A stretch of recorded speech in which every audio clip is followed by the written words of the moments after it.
Welcome back to DXB today. Have a little look out your window round about now. I'm sure you've got a rather stunning view of Dubai, or further afield if you're watching from further afield. But is there any as stunning as the one from the world's tallest tower? Now, if you found a gem, a hidden gem if you like, would you share it with the world? That's the question we're posing now. Next guest is going to be doing exactly that, or in fact is doing that. He's lived in Dubai for over 20 years now. In the Burj Khalifa, you might have heard of it, world's tallest, for the last 9 years. But only 2 years ago, he discovered what has to be Dubai's best kept secret. Could have kept it a secret? No, he's going to open it up to everyone. Welcome the chairman and the CEO of IRC Investments. It is Carl Haddad. Carl, great to have you join us on the sofa. Thank you, Tom. I find this story fascinating. I mean, your story is fascinating in terms of the 20 years you've been here, etc. You've seen the market, the ups and the downs, much as Ben has as well, and what we were talking about there. But how does the world's tallest building, one of the most talked about properties in the world, how can it hold on to a real estate secret for so long? Talk us through that moment of discovery for you.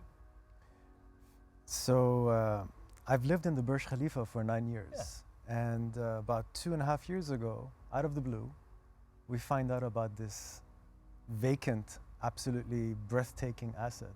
Completely vacant? Completely vacant. It's the world's obviously highest, tallest tower, highest residence. It's the largest unit by a factor of 3. It's on 2 floors, indoor pool. I mean, I was like, how did this not get taken, right? And so my partner and I, we went on to acquire it with the idea of taking it to market at some point when the price was right. Now, to answer your question, what makes it so incredible is that it actually remained a shell and core asset. And we know the backstory. I'm not quite sure what we can say. Suffice it to say, a very high profile person was in possession of it. And then it was returned to the Emaar stock in early 19 or so, and was acquired 2.5 years ago. Extraordinary. Absolutely extraordinary. I love it. Shocking. Yeah. I mean, imagine you're in that building for 7 years at that point, and suddenly you're like, this is here? Yeah. Why isn't someone living there? Why isn't someone swimming in that pool? You know? Yeah. So who would be an ideal buyer for a property like this? Is it like investors, celebrities, somebody that's wanting to live in it themselves? Who do you think would want to buy? You're asking for a friend, Amy? Yeah, I'm asking for a friend. Who's your friend? We'll talk later. So it really boils down to the following mindset. So we actually kept it in shell and core for a reason.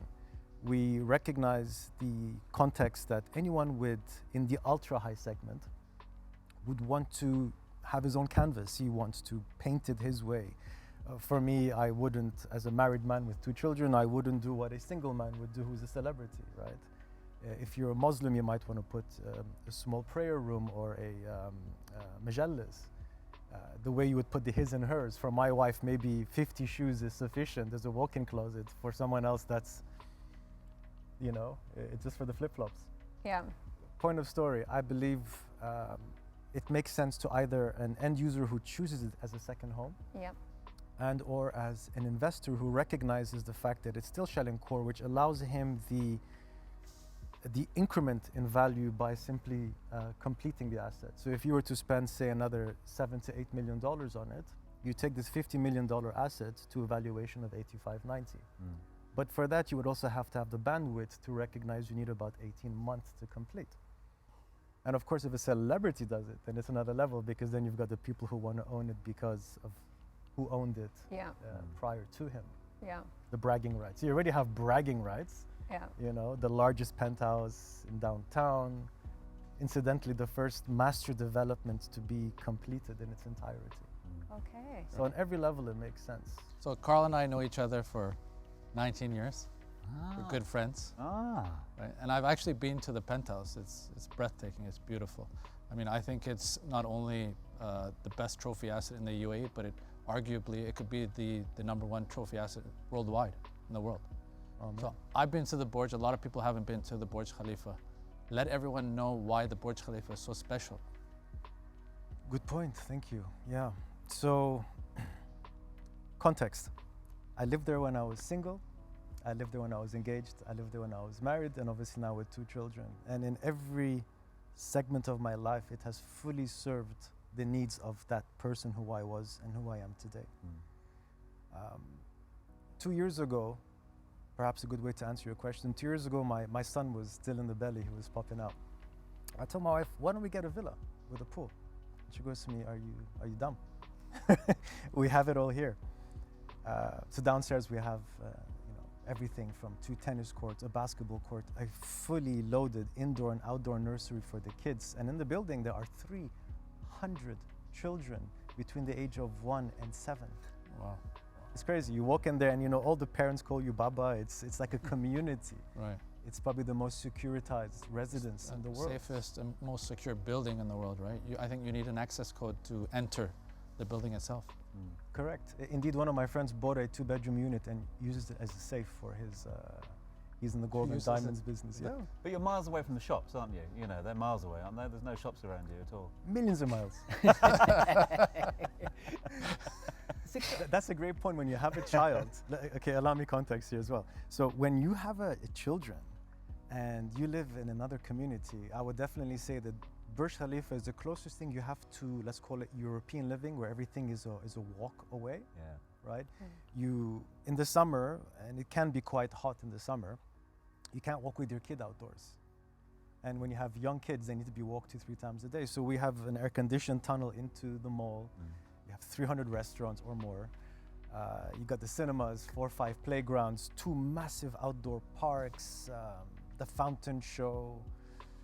Where do you begin and end? I mean, it's more visited than the Eiffel Tower. Actually, talking about the fountain show, that's obviously a major feature that people see the Burj Khalifa and go there for. But also the lighting shows and all of the things that have the graphics that they're put on the actual Burj.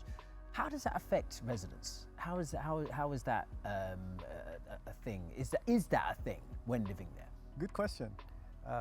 The preconception is that we're living in a disco, right? We're really feeling it. Now, to be fair, the lower floors do hear the show every time it goes on. But when you go a bit higher, you don't. However, the lower floors have a nicer view of the fountain. When you go up, you're literally just looking at this gorgeous cityscape of what can only be considered the most breathtaking city in the world. Yeah. Carl, we're running out of time on this occasion. We've got to wrap it up here. Just quick fire for you. In a word or two, Dubai real estate market to continue as it is at the moment? Absolutely, yes. Okay. You're a part of it. You've been a part of it for over 2 decades now. You've got this absolute asset. We've just been talking. We haven't even asked the price tag yet, have we? It's on the market for what? 50 US. Okay. A steal. Not that. It is a steal. It's a steal. There's a buy one get one free option too. Oh, there we are. That's the entertainer. Can I use it? That's actually not that bad. I was expecting a lot more than that. But yeah, we'll talk afterwards, Carl. Yeah.